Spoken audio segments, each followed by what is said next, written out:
This is the second part of a two-part video in which we're going to talk about upper GI endoscopy or gastroscopy.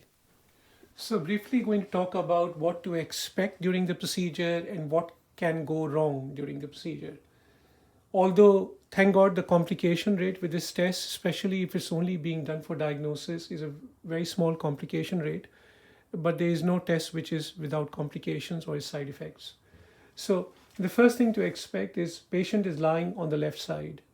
Most of them will have a guard in the mouth, so which is like a rubber or a plastic ring, which protects their teeth or their gums and has a hole in the middle through which the gastroscope will go down. A nurse will be holding the mouth guard in place or is held by sort of a rubber strap going around the patient's neck to hold it in place. But nurse will always be sitting there sucking the mouth so that any secretions don't go and distress the patient. The camera also has a suction on it, and that suction will suck any secretions out as they go along. Camera also has a button on it which pumps air into the stomach. Otherwise, one can't see anything. Everything is all shut and you can't see anything. The worst bit of the test is when the camera goes down to the back of the throat. When it comes here, this is when the gag reflex starts. And patients tend to gag, and that's when they tend to panic. Important thing at that time to remember is the camera is not going down your windpipe. Windpipe is in the front, that is the esophagus, which is at the back. So there is no way you're going to choke on the camera. The camera is going to go down the esophagus, but patient's feeling is it going to go down my windpipe? Am I going to be able to breathe or not breathe? You can breathe normally at all time, whether through your nose or through your mouth makes no difference at all, how you normally breathe. Numbing the throat with a throat spray, which is the lidocaine or xylocaine spray, will reduce the gag to some extent. And obviously sedation helps relaxing the patient, although it is not an anesthetic. It's only mild sedative and relaxes the patient only. So once the camera is gone past the gag reflex, we ask the patient to swallow. When the patient swallows, the gullet opens up and the camera is down. Once the camera is down, then think in your mind, it won't take very long. Though the gag reflex stops once the camera is down, but since the endoscopist is putting air into the stomach and into the duodenum to look around, patient wants to burp. If the patient can hold air as much as they can, then it makes the test much quicker, because the endoscopist can see things much quicker, because if one keeps burping all the time, then the stomach keeps collapsing and you can't see anything easily. So what can go wrong during the procedure? Obviously, although it's a soft, flexible camera, things can still go wrong.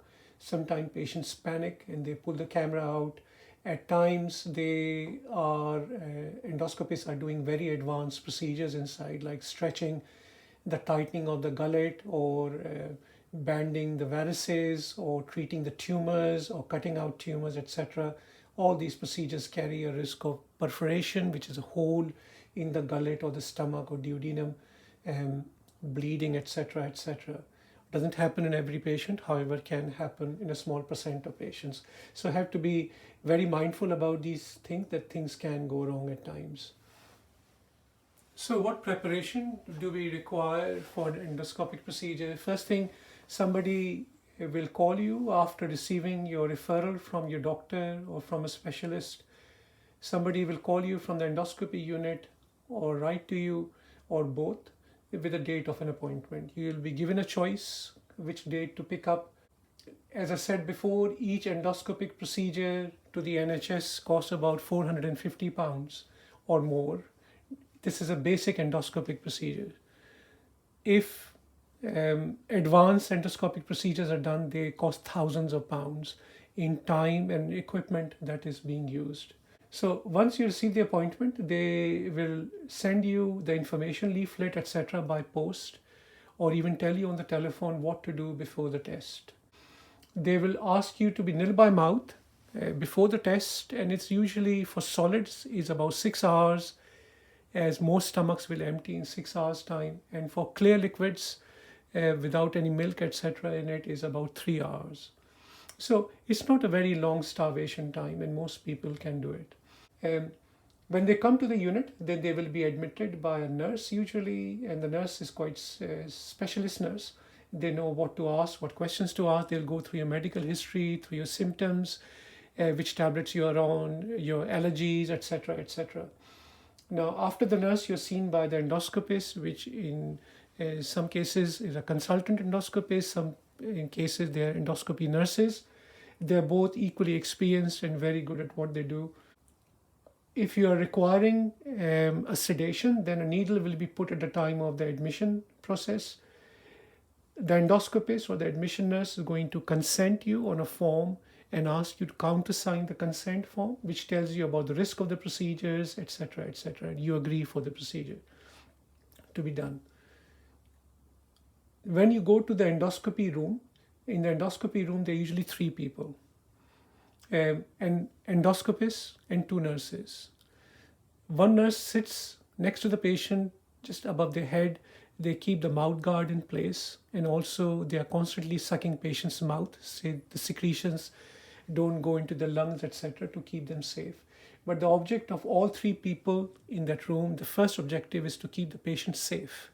That is the first objective. At any stage during the procedure, they think the patient's safety is at risk, they will stop the procedure. The second nurse is standing next to the endoscopist. Her or his job is to assist the endoscopist with the instrument being handed over, biopsies being taken, etc., etc. Endoscopist will be very professional, will do the procedure thoroughly. After the procedure is done, if you are done just with a throat spray, then you can usually walk out of the endoscopy room. If you've done a sedative or general anesthetic in a small percent of patients, then you will be escorted out by nurses into recovery room. In recovery room, once you're fully awake, you'll be given a drink or something to eat if your throat is not very numb. And you will be given a copy of the endoscopy report. If not, then you will be explained the findings either by the discharge nurse or the consultant themselves. If any biopsies were taken at the time of the procedure, the result varies from center to center. It takes about 2-3 weeks to come back. When they come back, then somebody will write you with the result of the biopsies, or the biopsy result will be sent to your doctor. So those are the preparation of the test and what to expect during or after the test. Thanks for watching today's video, and if you like this video, then please do remember to like and subscribe so that you can watch all my future videos. Thanks for watching again.